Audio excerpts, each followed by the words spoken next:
The engine of America's greatness is not just its liberties, but the people's willingness to fight to keep them.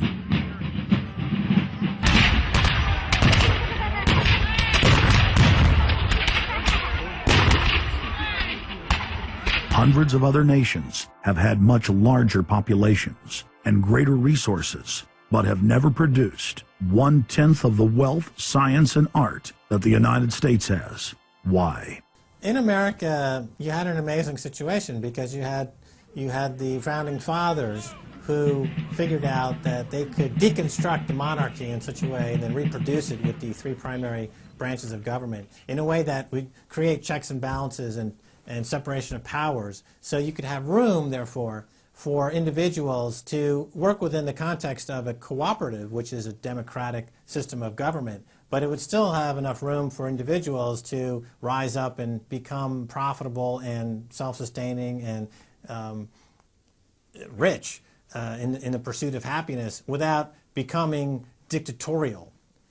But unfortunately, over the years, since all of those separation of powers have been cut away, and all of the beautiful design by the founding fathers has been co-opted by one corporate entity, one corporate communist entity, you don't have that anymore. So what we have, we're back to where we were before the revolution. You have one monolithic state. For the first 100 years or so of the United States, after the 1700s, when we freed ourselves from British rule, no corporation was given a charter in the United States unless it served the public good. It had to prove that.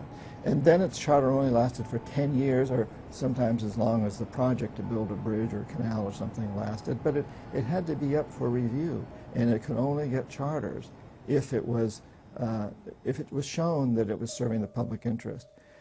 That changed, primarily because John D. Rockefeller kind of bribed Delaware and New Jersey to begin with into accepting a different system where he said, listen, if I pay you lots of money in terms of taxes, etc., I want to be licensed and not have to serve the public good. I want to be able to get around that law. And state after state after state changed at that point. In the United States, our Constitution and Bill of Rights recognizes that individuals have innate freedoms that can never be taken away by any government. For the first time in history, the people were unbound to reach for their full potential, producing and outcompeting every other nation on earth.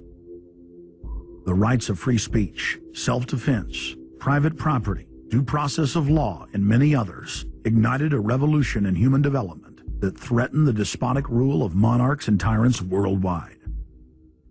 But the corrupt elites had studied history.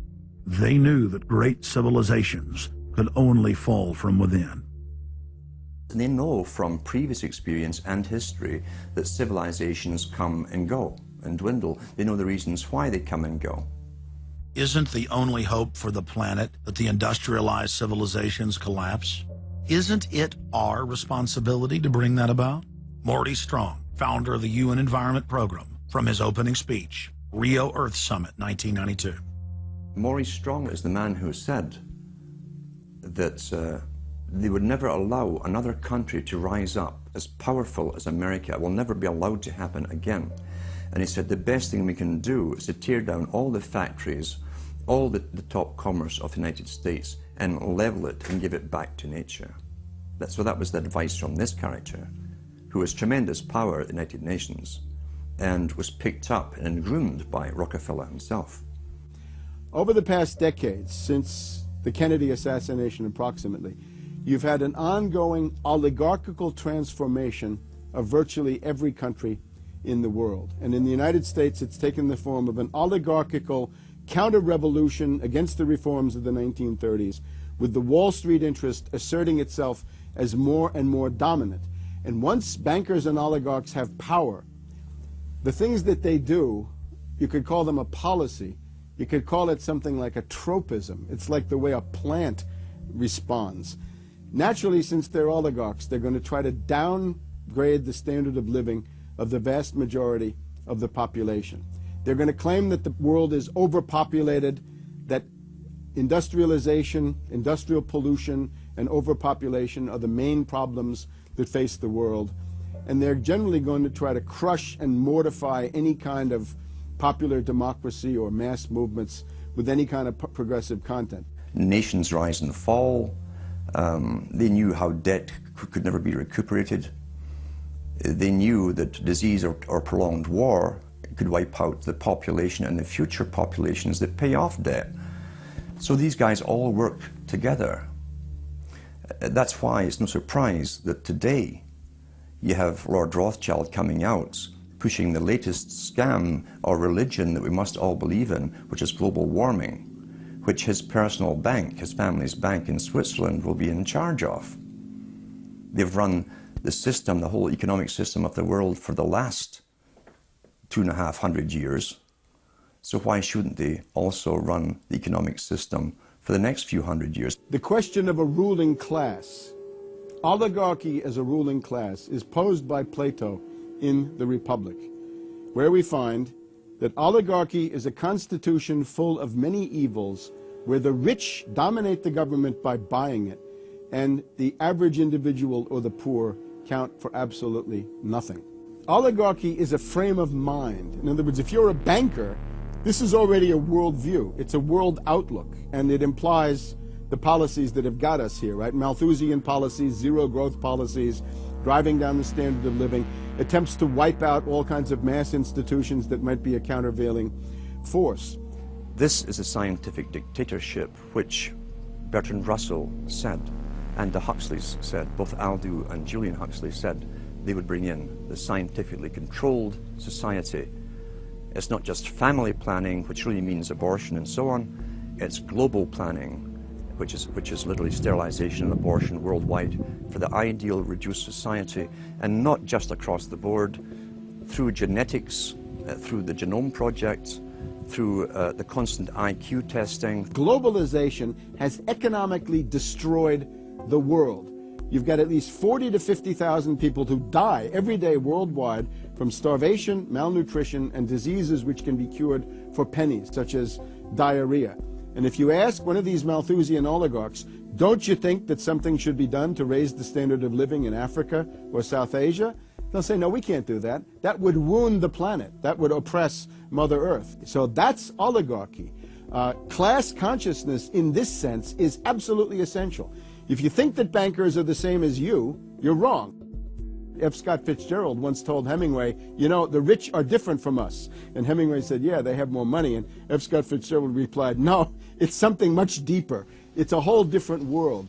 To be an oligarch, to be a Rockefeller or something of this sort, means that you're in a completely different world with values which are the reverse of human values. Now, if you allow the oligarchs to continue to dominate, the destruction of world civilization is a matter of a few decades at the very, very most. So, choose. To force their agenda through, the elites are employing one of their favorite tools, artificial crisis creation, also known as the Hegelian dialectic of problem-reaction-solution. You never want a serious crisis to go to waste. And what I mean by that, it's an opportunity to do things that you think you could not do before. The Earth's ruling elite are first and foremost monopoly men. The founder of the Rockefeller clan summed it up simply when he said, competition is a sin. Rockefeller himself said that competition was a sin. And people quipped at that, thinking it was one of his little jokes. He made many jokes about saving pennies and stuff like this. But in reality, he was telling you a truth, that competition to a man like him, who worked for a much larger organization, competition truly was a sin. And the cartels that have been formed ever since have become much bigger, more powerful cartels which can literally command governments, sometimes to go to war on their behalf, have occurred. The economic crash of 2008 and 2009 was an engineered crisis designed to cripple sovereign nations globally to make way for a world currency and a new bank of the world. China's holding what, 1.5 trillion worth. All over the world, they're holding U.S. currencies. They want to get out of them in a way where they're not going to lose on their investments. There's going to be a world currency. There's going to be a new reserve currency. They're going to push it through the IMF. that's going to be the banksters that are going to be in charge of it. It's going to happen, and it's going to happen sooner rather than later. There was also a question to Geithner.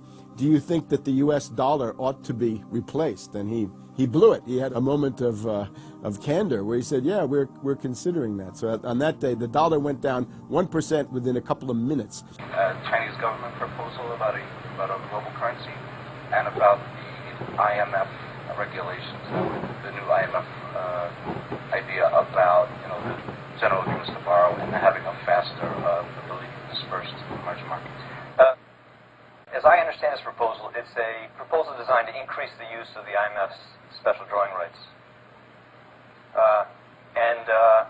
We're actually quite open to that suggestion. Timothy Geithner's comment about global currency is not off the table because it's not off the table and it's going to come.